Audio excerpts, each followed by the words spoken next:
Je vous propose aujourd'hui une vidéo de médecine esthétique. Le docteur Catherine de Coursac, médecin esthétique à Paris, au centre médical Niel, vous parle du visage.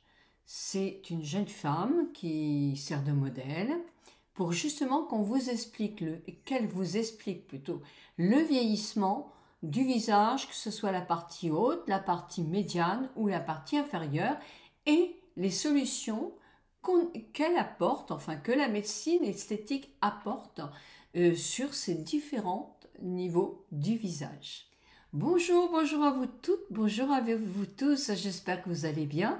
Tout de suite, allez, on se rend au centre médical Niel pour avoir les informations sur le visage, sur le vieillissement du visage du docteur Catherine de Coursac. Catherine de Coursac, médecin esthétique à Paris, au centre médical Niel. Et je vais vous faire une petite exploration d'un visage d'une très jolie jeune femme. On va prendre du haut vers le bas. Donc, a priori, elle a un visage plus que parfait. On va regarder chaque étage. Le front. Le front, avec les années, il change et il est important parce que il y a un côté serein dans le front. Donc là, vous voyez, elle a peu de rides dites du lion. Donc elle ne fait pas sévère comme ça. Et ça a une connotation pas très agréable parce que ça fait un peu angoissé, sévère. Quand on a des rides sur la partie horizontale, c'est beaucoup moins gênant parce que ça fait quelqu'un qui a l'air plutôt étonné. Et moi, ça ne me dérange pas, sauf si elles sont vraiment très profondes. Qu'est-ce qu'on fait souvent sur le front? Eh bien, on essaye parfois de ne pas avoir la distance cheveux-sourcils qui augmente trop avec les années. Et le sourcil qui, chez les femmes, est sur le rebord osseux ne doit pas descendre. Et s'il descend trop, ça devient un peu masculin. D'accord. Parce que vous voyez que si je fais quelque chose comme ça, ça fait quelque chose de plus masculin. Oui. Donc une femme, c'est joli que ça soit un peu remonté. Tout à fait. En revanche, un homme, les sourcils doivent être sous le rebord osseux. L'arc du sourcil doit être assez joli et vous allez voir qu'il n'est jamais identique. Il n'est jamais symétrique. Regardez que là, il est ouvert et là, il est plus fermé, cet angle. Et bizarrement, tout le monde a le même angle fermé et le même angle ouvert. Et pratiquement du même côté. Vous voyez que si on regarde bien, ce sourcil-là est un poil plus haut que celui-là. On voit bien. Et on ne peut pas avoir de nature la même hauteur des yeux. Et d'ailleurs, ça se voit souvent avec des lunettes, puisque les lunettes sont plus ou moins droites, et en fait, on voit qu'il y a toujours un sourcil qui dépasse par rapport à l'autre. Avec le temps, parfois, l'estompe se creuse. Et quand elles se creusent, d'abord, elles font chuter la queue du sourcil, qui fait un peu tristounet. Et en outre, le côté osseux, vous avez des gens qui sont très creux au niveau des tempes. Alors ça, c'est quelque chose d'important pour moi, parce que quand vous regardez un visage, vous voyez un front rond, puis tout à coup une cassure, puis ensuite le visage. Il n'y a pas d'harmonie entre le front et le reste du visage. La douceur aussi. Exactement. Et nous, on parle de squelettisation du visage et ça donne un effet un peu dur. Et en outre, l'interlocuteur, quand il regarde un visage, s'il y a cette cassure, il va regarder que vers le bas. Et son visage va plomber, son regard va plomber le visage. Alors que s'il y a une harmonie, on regarde vers le haut et on élève le visage, on l'allège. Alors là, cette jeune femme, elle commence à voir, vous voyez, un petit peu ses creux. Il faudra peut-être un jour les traiter. Ça se traite avec tout simplement de l'acide hyaluronique. Et puis vous avez des gens qui ont cette arête osseuse plus visible et qui donne un petit côté aussi un peu dur. Il faut l'arrondir et la rendre plus douce. Je continue sur le tiers supérieur et puis nous verrons un autre jour le tiers moyen et ensuite le tiers inférieur. D'accord. Et là, comment vieillir un front? Alors le front, vous pensez qu'il n'y a que la peau qui change ou les muscles, mais non, mais même l'os change. Vous avez des photos où on voit bien un os, un crâne à 20 ans, à 40 ans, à 60 ans. D'ailleurs, les archéologues, quand ils découvrent un crâne, ils savent quel âge il a. Ils le voient juste comme ça, ils savent si c'est une personne de 60 ans ou une personne de 20 ans. Donc, l'os change, et l'os va au lieu d'être tout rond, comme il est bien bombé, il est tout rond, et bien avec le temps, il va se creuser. Alors, il va se creuser ici, et il va faire une espèce de S comme ça. D'accord. Plus un autre S comme ça. Donc il y aura un creux qui va se mettre tout le long ici, et un autre creux qui va se mettre tout le long ici. Et l'enfant, la personne jeune, a un fond bien bombé, et la personne avec plus de maturité aura une irrégularité. Et ça, c'est quelque chose auquel on peut jouer également. Et avec quoi alors? Alors ça, on le fait plutôt avec de l'acide hyaluronique en injectable. En revanche, pour remonter la distance cheveux-sourcils, qui augmente avec le temps, on peut faire des ultrasons focalisés et les fameux HIFU. Et les HIFU, ils vont monter et ils vont ouvrir un peu le regard. La première étude au monde sur les ultrasons a été faite, en esthétique, a été faite sur un front. C'était en 2007, c'était aux États-Unis, sur la première machine Ultera, et on a montré qu'on remontait les sourcils de 2 mm. Et ça change beaucoup, parce que ça change une impression. Parce que vous voyez, si je remonte un tout petit peu, oui, ça change l'impression. Oui. Alors que si au contraire je le descends, même de 1 ou 2 mm, vous changez tout. Donc c'est des petits détails, mais qui changent une impression. Donc, quand on regarde un front, il faut bien regarder donc le côté bombé, s'il n'y a pas des tempes qui se creusent, si il n'y a pas une descente trop importante. Et puis, on va pouvoir également jouer sur la queue du sourcil. Alors, ce qui est le plus classique, c'est de faire de la toxine botulique, le fameux Botox. Le Botox, qu'est-ce qu'il fait? Quand on traite cette zone-là, il va décontracter, mais il y aura une contraction paradoxale de la queue du sourcil, du releveur de la queue du sourcil, et qui va faire ça. Donc c'est joli. Ce qui fait que parfois, même quand les gens n'ont pas de rides du tout ici, il suffit de faire un peu de Botox pour ouvrir le regard. Ce qui est en fait ce que les gens veulent. En revanche, le Botox ici, il faut qu'on fasse attention, c'est-à-dire que quand une personne est jeune, on peut faire tout le front. Mais quand une personne commence à prendre de l'âge, il est difficile de traiter ces rides ici, parce que là, vous allez décontracter le frontalis, et tac, vous pouvez le descendre un peu. Donc on pourra traiter toutes les rides ici facilement, mais on traitera un peu moins ces rides-là. Voilà. Donc l'harmonie du front est quelque chose quand même d'important. Il faut regarder la place des sourcils par rapport aux yeux, par rapport à la tête, aux cheveux. Voilà. Alors, je vais continuer un tout petit peu encore sur cette zone-là. Vous voyez qu'avec le temps, on peut avoir aussi la paupière qui ou s'affine et se relâche, ou aussi se déshabite un peu. On peut perdre un petit peu de la graisse ici, et c'est quelque chose qu'on peut traiter. On peut tout à fait remettre un peu d'acide hyaluronique ici, c'est très délicat, c'est très délicat. Mais vous redonnez quelque chose qui est un peu doux, un peu rond sur cette paupière inférieure. Et puis quand on a un relâchement et un excédent cutané, entre la distance sourcil-cils, sur cette peau, on va faire la blépharoplastie médicale. La blépharoplastie médicale, c'est une forme de laser, il y a un petit arc électrique qui va passer partout, sur toute cette surface-là, et qui va rétracter la peau.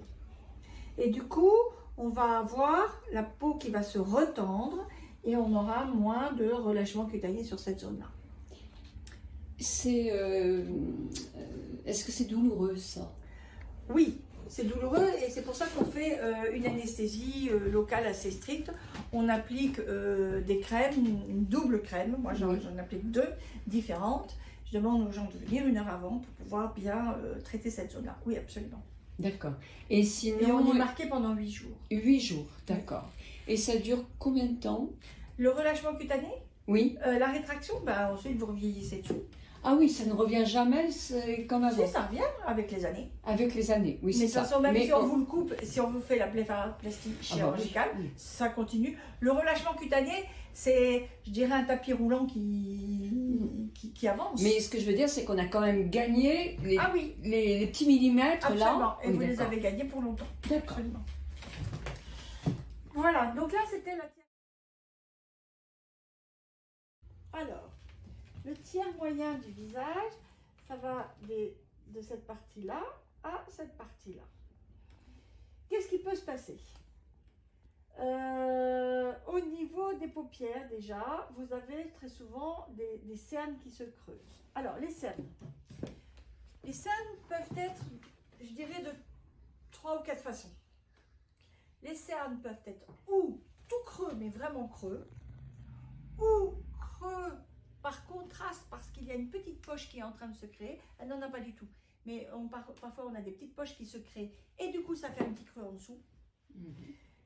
Ça peut être également dû à une pigmentation, et ça c'est plutôt ethnique, donc les gens sont plus pigmentés, deviennent un peu marron, et il faut éclaircir. Et puis ça peut être également bleu-violet, dû à un problème de microcirculation, de ce qu'on appelle une stase veineuse. Ça c'est pour les cernes. Alors là, il se trouve que chez elle, elle n'a pas du tout de cernes. Elle a un petit signe ici qui est assez intéressant, qui est cette ride-là. Et ça, c'est très important. Oui. C'est 7 heures par nuit, l'oreiller qui écrase le visage. On la voit bien se dessiner. Hop, 7 heures par nuit. Et alors, je peux vous dire qu'elle dort beaucoup plus de ce côté-là que de l'autre côté. Il faut que vous sachiez que le sommeil est essentiel pour le corps, pour le mental, pour tout. Mais la position du sommeil aussi est très importante. Parce qu'il faut se dire que 7 heures par nuit, on est enfoui dans un oreiller. Alors peut-être que vous pouvez utiliser des têtes d'oreiller en soie pour jouer un petit peu. Mais votre poids de votre tête va jouer quand même sur les rides. Alors les rides du sommeil, où est-ce qu'elles se trouvent? Elles se trouvent ici. Elles peuvent se trouver également ici, parce que vous voyez, il y a tout le visage qui fait comme ça. Elles se trouvent ici, parce que quand vous dormez, vous avez ça aussi qui fait ça. Et elles se trouvent ici. Alors là, elle a une bouche qui est parfaite, mais je peux vous dire que le problème de la bouche, vous le verrez avec les gens plus âgés, il y a un petit triangle ici qui se déshabite de le fait d'être... Alors elle n'a pas du tout ça, elle a une chance. Le fait d'être complètement écrasée comme ça. Et là, on a un petit creux qui est complètement vide, et même à tel point que tous les tissus qui sont là sont éjectés de l'autre côté. Donc les gens se retrouvent avec une boule ici, un creux ici, plus la lèvre. Et il est important de savoir ça, parce qu'avec à la longue, les gens se retrouvent avec une lèvre qui s'arrête là. Ah oui, d'accord. Et qui se raccourcit en largeur. Parce que tout ça, c'est mangé avec le sommeil. Ah oui, d'accord. Et ça s'arrête là. D'accord. Je vous dis tout ce qui est épouvantable, je suis désolée. Non, mais c'est important. C'est important de savoir comment est-ce qu'on peut dormir. Franchement, quand vous êtes en compagnie, il faudrait que chaque fois que vous êtes à la campagne ou ailleurs, vous changiez de place dans le lit pour qu'un coup vous soyez à droite, un coup vous soyez à gauche. Et que vous ne soyez pas toujours le même côté. Enfin, c'est difficile. Oui, c'est difficile. Parce qu'on a cette table de nuit, toutes ces petites affaires. Enfin, quand on est loin, autant l'utiliser. Et puis, si par hasard on arrive à dormir sur le dos, alors là, ça serait parfait. Voilà. Donc, je reprends sur les cernes. Quand on a des cernes complètement creux, vous savez, c'est l'œil creux. Vous avez des gens qui sont creux ici et creux ici. À ce moment-là, on fait du remplissage. C'est quelque chose de très, très, très délicat. Il faut être vraiment très expérimenté pour le faire parce que c'est au millimètre près. C'est extrêmement minutieux. Moi, en plus, je demande un cahier des charges très strict, c'est-à-dire que quand je le fais, je demande à ce que les gens viennent avant 15 heures pour qu'ils soient à distance du sommeil, pour que l'oreiller ne le bouge pas. Et puis, je demande qu'ils ne fassent pas de mimique après et qu'ils soient très stricts de la journée. Et puis, on va recombler et hop, vous avez le cerne creux qui fait sombre aussi parce qu'il y a une ombre. Parce qu'il est creux. Et on va remonter le plancher du creux Et ça va éclaircir incroyablement un visage. Et ça va lui donner beaucoup moins de signes de fatigue. Ça, c'est quelque chose d'essentiel et de formidable. Mais il faut que ça soit vraiment bien fait parce que s'il y a des petits mouvements, etc., ça peut bouger et à ce moment-là, c'est compliqué à enlever. Ça, c'est une première chose. Ensuite, parfois, vous avez donc une poche et un creux en dessous. Souvent un creux sur le canthus externe, dû au sommeil, et sur le canthus interne, par contraste aussi avec la poche. Alors là, le fait d'injecter de l'acide hyaluronique est tout à fait intéressant parce qu'il colmate l'expansion de cette poche, qui ne peut aller qu'en augmentant avec les années. Donc, on a l'impression de le colmater un peu, et du coup, ça repousse pas mal la chirurgie, parce que sinon, c'est que la chirurgie lorsqu'il y a une vraie poche de graisse. Quand les cernes sont pigmentées, quand ils sont marrons, on a de la cosmétologie que je ne peux pas vous donner là, mais je pourrais vous le donner en MP, des noms de marques. Moi, je n'ai pas le droit de donner de noms de marques. Vous avez quelques petites choses qui peuvent éclaircir les cernes pigmentées, et je pense qu'il faut les utiliser quoi qu'il arrive, quand on a ce risque-là. Et puis sinon, nous faisons du détox à l'oxygène. Ça s'appelle la carboxythérapie. Nous faisons plusieurs séances, 2 séances par mois, 3 mois, ça fait 6 séances. Et on arrive à bien éclaircir en mettant un petit peu de ce qu'on appelle l'acide tranexamique, c'est un acide antipigmentant également. Et on arrive à bien éclaircir les cernes pigmentées. Les cernes violées, c'est des gens qui ont une circulation qui ne marche pas très bien. Et il faut la stimuler, celle-là. Alors, on peut faire parfois du laser. Et le laser va permettre de traiter les grosses veines, parfois qui alimentent cette stase veineuse. Et puis sinon, on fait également de la carboxythérapie qui joue sur la rééducation de la microcirculation. D'accord. À propos de veines, vous avez des gens, hommes et femmes, qui ont parfois des grosses veines tortueuses, ce qu'on appelle turgescentes. C'est-à-dire ce sont des grosses veines ici, mais également elles peuvent être dilatées ici. Et parfois ça fait un vrai petit serpent de mer bleu. Ces veines qui sont assez marquées, puis qui donnent un regard fatigué quand même, nous les traitons au laser vasculaire. Nous ne les enlevons pas, elles seront toujours fonctionnelles, mais au lieu d'être dilatées, elles seront moins dilatées. Mais elles marcheront toujours et elles auront toujours leur action. Et une fois qu'elles sont traitées, elles restent Elles restent, je dirais 3 à 5 ans. Oui, après, ça se redilate, c'est comme des veines des jambes. Hein. Oui. Nous, on les remet continentes et après, elles repartent dans l'incontinence. Voilà. D'accord. Alors, je continue toujours sur cette partie-là. Quand vous faites de l'anatomie et que vous regardez un visage à 20 ans, donc vous enlevez toutes les couches, ici, il y a de la graisse malaire. Et la graisse malaire, elle est un support, c'est une charpente, ça tient le visage.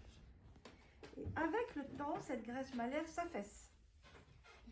Elle fond. Quand vous faites de l'anatomie à 40, 45 ans ou 50 ans, elle n'existe presque plus. Ah oui. Et puis, du coup, ça va s'affaisser et ça fait des sillons nasogéniens plus marqués.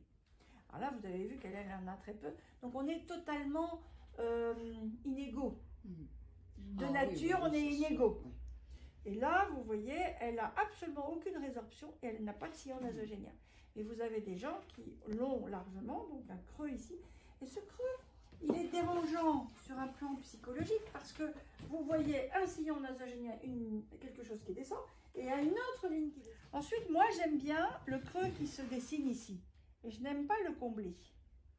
Mais parfois, les gens se creusent un peu plus haut. Et cette squelettisation du visage donne un côté un peu dur. Donc, il faut conserver le creux et remplir un peu juste un soutien de pommette. En faisant très attention de ne pas corriger une pommette, parce que la pommette, elles sont souvent surcorrigées. Et c'est exactement ce qui est pas joli. Vous le voyez, vous avez des tas de personnes qui se sont fait surcorriger une pommette.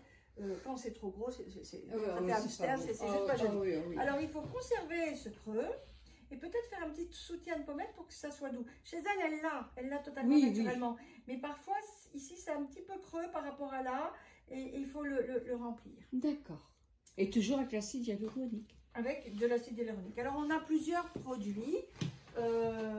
On en a qui sont... On a l'acide hyaluronique, tout ça c'est des acides hyaluroniques. Oui, c'est ça, il y en a tellement, oui. Mais nous avons également d'autres inducteurs tissulaires qui sont intéressants, qui sont l'hydroxyapatite de calcium, le Radiesse, qui tient plus longtemps et qui a un phénomène un peu d'induction tissulaire. Donc c'est intéressant chez des personnes qui sont un peu froissées au-dessus. D'accord. Parce que ça peut le défroisser un peu. D'accord. Et puis on a cet acide polylactique, qui est le Sculptra ou le Lanluma, qu'on utilise beaucoup pour le corps, pour les fesses, pour les creux, etc. Mais en outre, parfois on l'utilise pour des...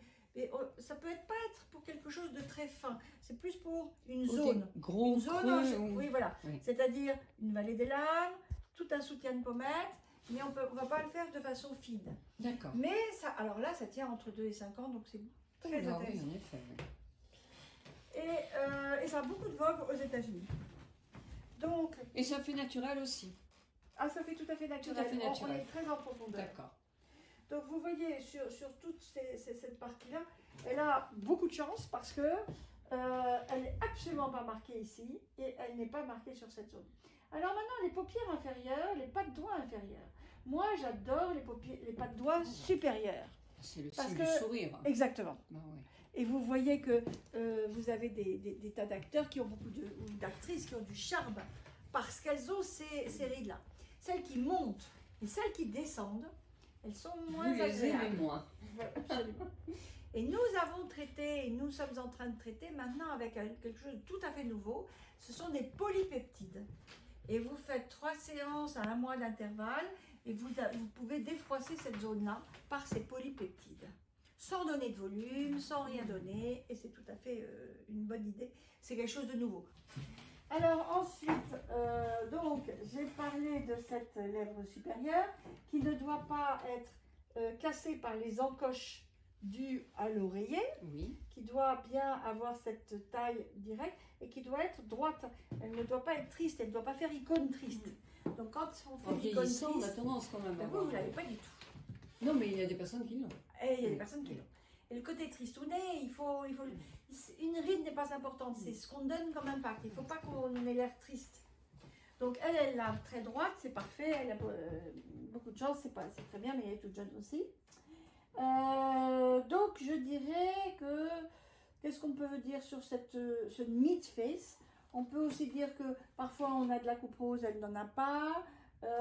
Il faut le traiter. Parfois on peut avoir des taches, il faut le traiter. Il faut avoir un teint assez uniforme comme elle l'a. Vous Et voyez. avec, donc, pour traiter les taches, alors? Pour les taches, alors on a 3 façons. On a le laser, qui est tout à fait intéressant parce qu'il va traiter juste pile la tache et pas la peau d'à côté. Mais il ne marche que si la tache est un peu marron, parce qu'il faut qu'il y ait une cible. Et si la tache est un peu claire, comme des gens comme moi ou comme madame, on a une peau un peu claire et du coup il n'y aura pas assez de mélanine et ça va peut-être pas être assez Ça marche attrapé. moins bien. Ensuite on a une autre façon que j'aime bien qui est l'acide trichloroacétique où on va mettre point par point sur chaque tache et il faut attendre que ça prenne et qui est ce qu'on appelle la coagulation des protéines et là on voit que ça prend et puis c'est une façon tout à fait intéressante. Et puis il y a l'azote. Le froid, la cryothérapie, l'azote. Mais ça, on le fait, moi j'aime bien le faire que quand c'est un peu épais.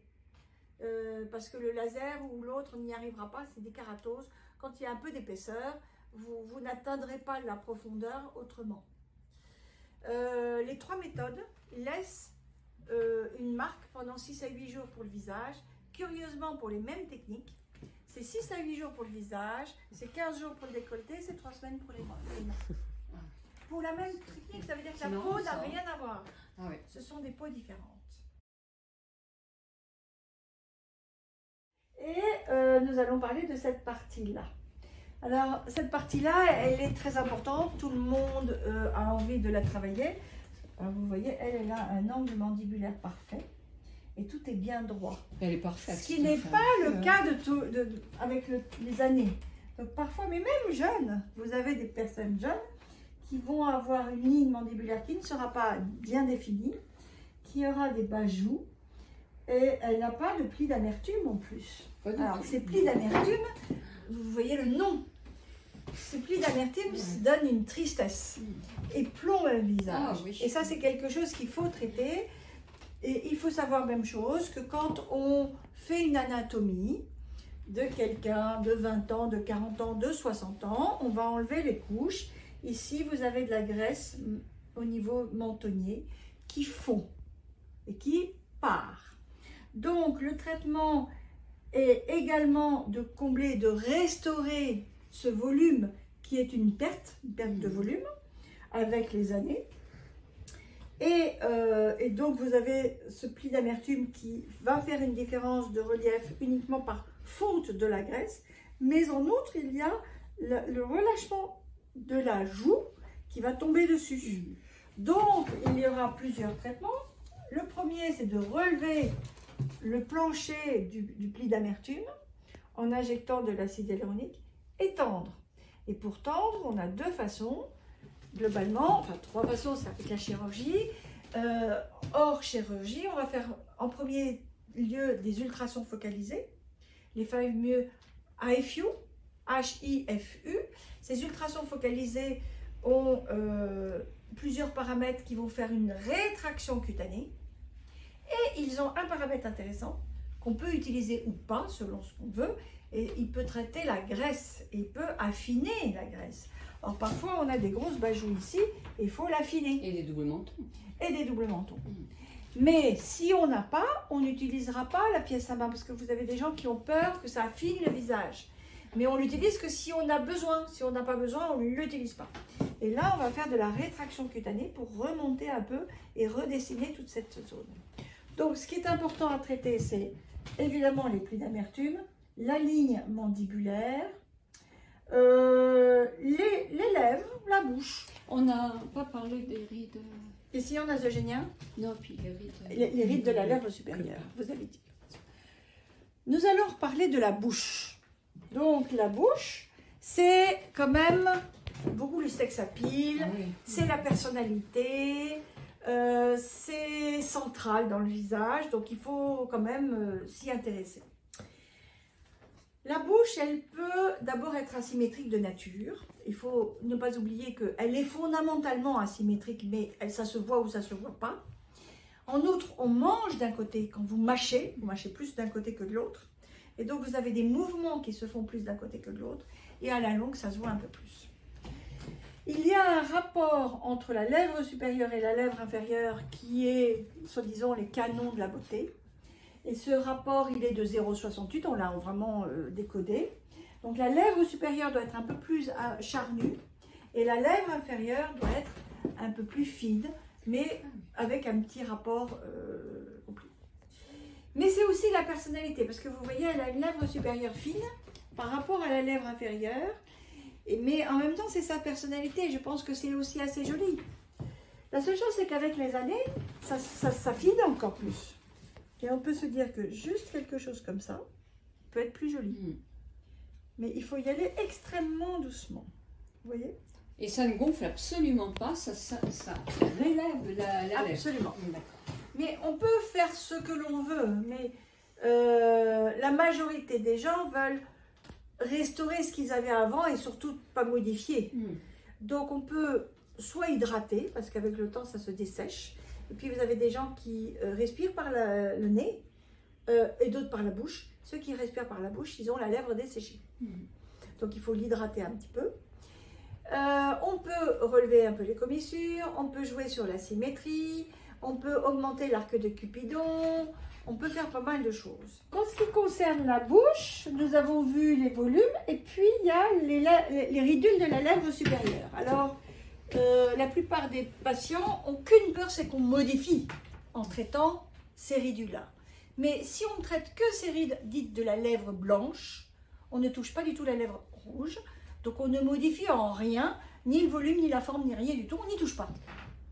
Et on peut traiter maintenant, nous avons un acide hyaluronique qui est très fin et qui ne donne pas de volume, qui va dilacérer chaque ridule, qui va l'aplatir un peu, plus ou moins en fonction de ce qu'on a, et on arrive à, sans donner de volume, éliminer toutes ces petites ridules. Je pense que c'est quelque chose d'intéressant. C'est super chouette.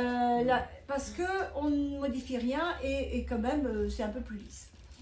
Comme c'est un acide hyaluronique très très fin, c'est quand même quelque chose qu'il faut faire 2 fois par an au départ. D'accord. Et puis au bout d'un moment, on peut faire 1 fois par an.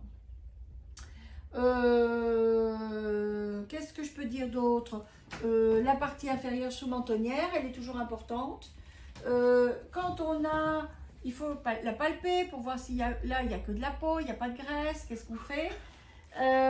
S'il y a un peu de graisse, on fait des ultrasons focalisés où là on va pouvoir diminuer la graisse avec des paramètres, et avec d'autres paramètres on va pouvoir retendre le sous-mentonnier. Sinon, s'il n'y a pas de graisse, on peut mettre des petits fils tenseurs et puis aller tendre cette partie sous-mentonnière. C'est une partie qui est toujours un peu délicate parce que c'est une partie qui se relâche facilement. Je dirais que même après un lifting, 2-3 ans après, c'est la partie qui lâche. Ah oui, qui lâche en premier. Bizarrement, c'est une zone compliquée, donc il faut et d'autant plus, en chirurgie et en médecine. Excusez-moi, d'autant plus maintenant qu'on est beaucoup sur les écrans. J'ai l'impression qu'on ride encore beaucoup plus et qu'on a beaucoup. C'est possible, parce que notre position, la génération future, hein, on en aura besoin. Hein. C'est possible. J'espère que cette vidéo va vous avoir renseigné. Vous êtes très nombreuses à poser des questions. Et bien voilà, des réponses de savoir que faire pour tel ou tel ou tel problème sur notre visage et comment le visage en général vieillit au fil des jours et des années. Je vous souhaite un très très bon week-end. Je vous dis à mardi pour une vidéo maquillage.